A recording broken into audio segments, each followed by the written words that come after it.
ఇప్పుడు హిందువులపైన అక్కడ దాడులు చాలా దారుణంగా జరగడం చూస్తున్నాం. సో ఈ దాడులు మరింతగా పెరుగుతాయన్నటువంటి ఒక ఆందోళన సర్వత్రా కనిపిస్తోంది. ఆ పరిస్థితి ఎందుకు వచ్చిందండి? పాకిస్తాన్లో అధికారంలోకి వచ్చిన మహమ్మద్ యూనస్ స్వభావమది. ఆయన మీకు షేక్ హసీనా నిరంకుశ పాలనకు వ్యతిరేకంగా బంగ్లాదేశ్లో పెద్ద ప్రజా పోరాటం జరిగింది. అందులో అనేక రకాల శక్తులు అందులో భాగమయ్యాయి. కానీ మోస్ట్ ఆర్గనైజ్డ్ ఫోర్స్ అందులో ఏది అంటే జమాత్ ఇస్లామీ బంగ్లాదేశ్. ఇతర ఇస్లామిస్ట్ శక్తులు అందులో కీలక పాత్ర పోషించారు. దాంతో పోస్ట్ హసీనా అనంతర బంగ్లాదేశ్ రాజకీయాల్లో వాళ్ళు పైచేయి సాధించారు. ఇప్పుడు ఇటీవల జరుగుతున్న ఫిబ్రవరిలో జరగబోయే ఎన్నికలకు ఈ నెలలోనే జరిగే ఎన్నికలకు ఒపీనియన్ పోల్స్ కూడా చూస్తే జమాత్ ఇస్లామీ బంగ్లాదేశ్ చాలా గట్టి పోటీ ఇస్తోంది.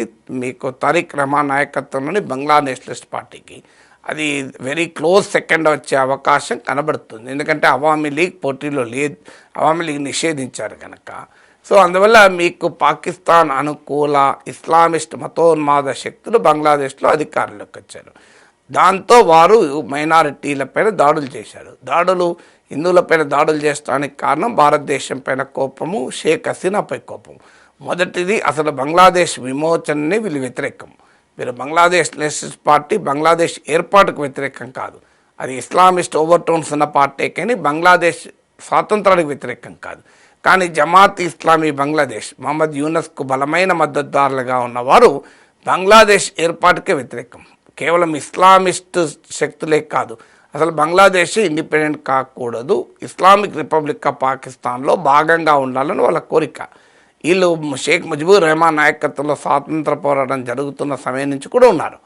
సో అందువల్ల భారతదేశ సహకారంతో బంగ్లాదేశ్ విమోచన జరిగింది కనుక ఆనాటి నుంచి వీళ్ళు భారత వ్యతిరేకులు. ఇది మొదటిది. రెండవది, షేక్ హసీనా ప్రో ఇండియన్ గనక, ఆమె సెక్యులర్ బంగ్లాదేశ్ కోరుకున్నారు కనుక ఇస్లామిస్ట్ శక్తులకు ఆమె అంటే పడదు.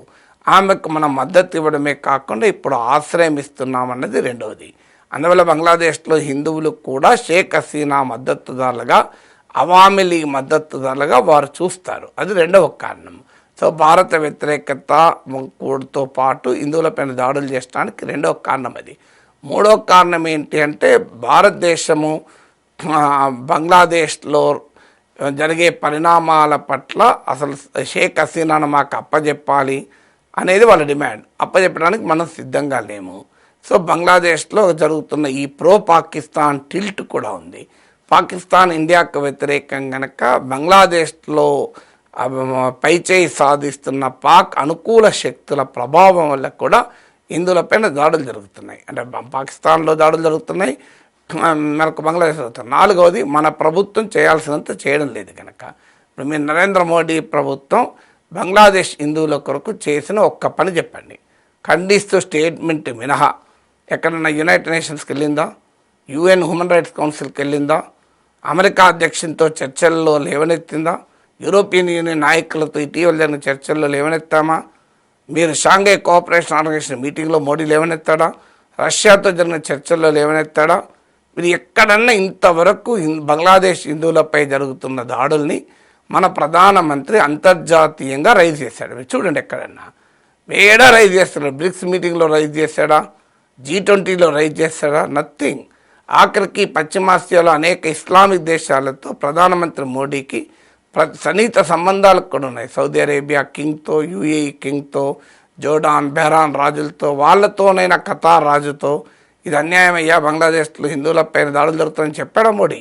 ఇంతవరకు అసలు ఇంతవరకు ఎక్కడా ఇంటర్నేషనల్ ఫోరంలో లేవనెత్తలేదు. మరి ఇక వాళ్ళు చెలరైపోతారా? సో అందువల్ల ఇవన్నీ మనకు ఇక్కడ బంగ్లాదేశ్లో ఓట్లు, పశ్చిమ బెంగాల్లో ఓట్ల కొరకు వాడుకోవడము, దేశంలో మతపరమైన సెంటిమెంట్ రౌజ్ చేస్తానికి వాడుకోవడం తప్ప సిగ్నిఫికెంట్గా నరేంద్ర మోడీ ప్రభుత్వం బంగ్లాదేశ్ హిందువులను కాపాడటానికి తీసుకున్న ఒక్క చర్య చెప్పండి. మీరు కావాలంటే ChatGPTని అడగని, ఎవరిని అడగని, ఏమైనా చెప్తుందో చూద్దాం. So that is how the world. ఈ కారణాల రీత్యా బంగ్లాదేశ్ హిందువులపైన ఈ దాడులు ఉచ్చకొద్దు జరుగుతుంది. ఖచ్చితంగా భారతీయులంతా దీన్ని ముక్త కంఠంతో ఖండించాలి.